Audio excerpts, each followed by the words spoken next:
Welcome to Twale TV. Welcome. Well, this is a very non-football related kind of story, but it's still football. Manchester City in massive problem. Massive trouble. And the only thing I can see is I can see Arsenal fans all over Nigeria just jubilating. I can see Arsenal fans all over the world dancing and jumping up and down. This looks like it's written in the stars for you Gunners, because no matter what happened after these massive allegations against Manchester City, they can't get away lightly. Definitely.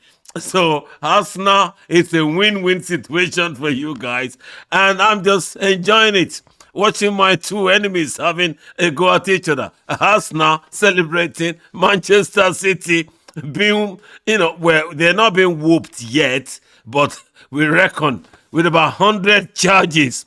Even clubs with 2 charges face relegation. Juve in Italy were relegated and they came back. So I'm not surprised, and I'm not, but my main concern, to be honest with you, jokes apart, I hope this doesn't become a typical case of you celebrating somebody's downfall, not checking your own backyard, because this might come back to haunt everybody, especially all the big spenders in the Premier League. The Chelseas, Tottenhams, Liverpools, even Arsenal.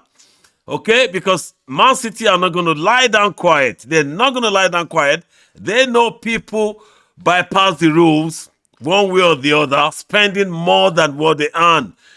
Chelsea have just spent over £600 million. Okay? Have they made £600 million since taking over in 6 months? No. So, but they have their way of going around it and just proving it to the authorities. But with Manchester City, it's been going on for too long, I think for about 10 years or so. So they must have, oh my, they must have done something terribly wrong. How can you get caught with all these allegations after so many years? Anyway, it's not for us to debate here. It's just to mention what we think Arsenal fans are, feeling right now. Gunners, I know you're celebrating indirectly. Stop pretending, you liars. You are happy. You are all gloating now. Apart from one Arsenal fan who said on Facebook, he goes, "Oh, what a shame. I would have loved to see Arsenal win it, like judiciously, like properly winning it in a normal competition. Because as it is, City are going to get deducted massive points or massive fines, or probably going to get relegated. Whether the punishment would reflect on this season's outcome or it will be backdated, nobody knows. But whichever way, it's a win-win situation for you Gunners. And I feel it's written in the stars, really. All our suspicion about you being so prolific, so good, so formidable, and looking likely like the winner of this year's title, it now even looks more clearer that you're winning the title with all these allegations against Manchester City.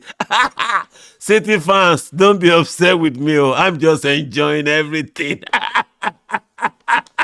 Anyway, a quick one to Leeds United. Jesse Marsh sacked by Leeds United after relatively about 12 months in charge. Okay, I feel sorry for the guy. I don't like kicking a man when he's down. But, excuse me, do I really feel sorry, sincerely? Because when you are a manager, okay, and you are aspiring to survive in the Premier League, it's not really about your philosophy, really, at the end of the day. I believe it should be about you making the best use of the team that you have. How can you survive in this league?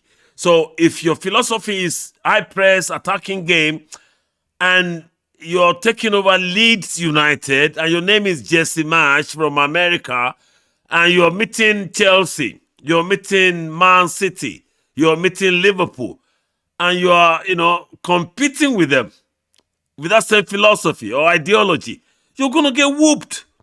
You're going to get relegated because you haven't got the players that can play that kind of game in this league.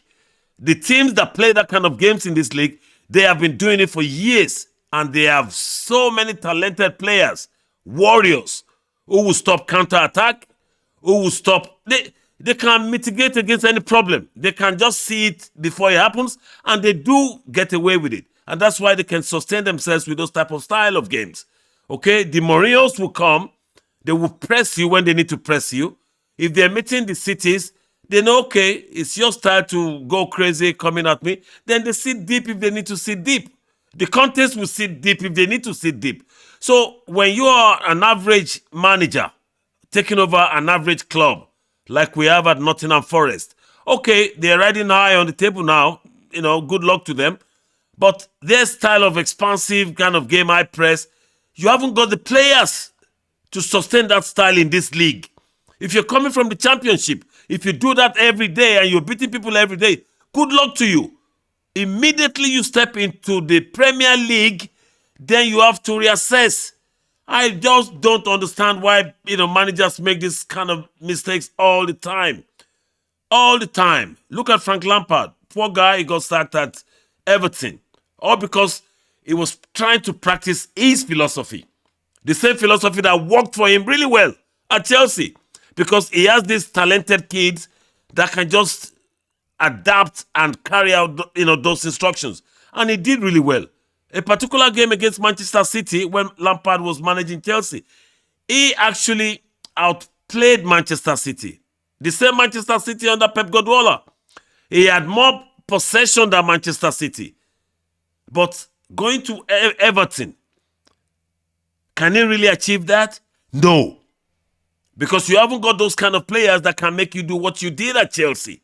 Very simple ideology. I don't know why managers make these mistakes. You have to look at examples of successful managers who have kept average clubs in this league. Look at Nuno Espirito. He took Wolves on double promotion and brought them to the Premier League. He never went crazy trying to be Mr. Smart. He just kept them in this league and they were compact. They were difficult to beat, but he doesn't do some stupid stunts. When you're lead and you play the way you play, that's a stupid stunt because you haven't got the players to sustain that style. When you are Nottingham Forest, even though you're riding high on the table, it's still a stupid stunt you're playing. The same mistake has befallen the likes of Norwich. They come and went back. They come, went back. It has befallen which other club has fallen under that kind of silly mistake. So you can't just say because, yeah, I believe in this idea and it works and it's what I believe in, beautiful game, passing game. Excuse me, there's nothing called passing game anymore. Forget passing game. It's called winning games. Whichever way you can win, just win. End of story. Mr. Jesse March, I hope you find another job soon. Anyway, quick one. On a very somber mood, we pray for the family of Christian Atsu, former Newcastle Chelsea player. Is understood to be trapped under the rubble in Turkey. Apparently, there was an earthquake there earlier on today, and the guy is one of those people still missing, trapped under the rubble. It's a very sad thing for me when I was watching the news, and I just thought I'll mention that on our channel. We pray for his soul. We pray that for a good outcome, really. We pray for good news to come out of this. And we also, we're with his family on this. We're praying with them and hope, fingers crossed, that we get the good news, after all this. It's a really terrible situation to be in. It's very, very painful and very, very sad. On that note, we'll end the podcast for this evening. And then let's catch up again tomorrow. Maybe after tonight's game again, you never know. But we're back daily now.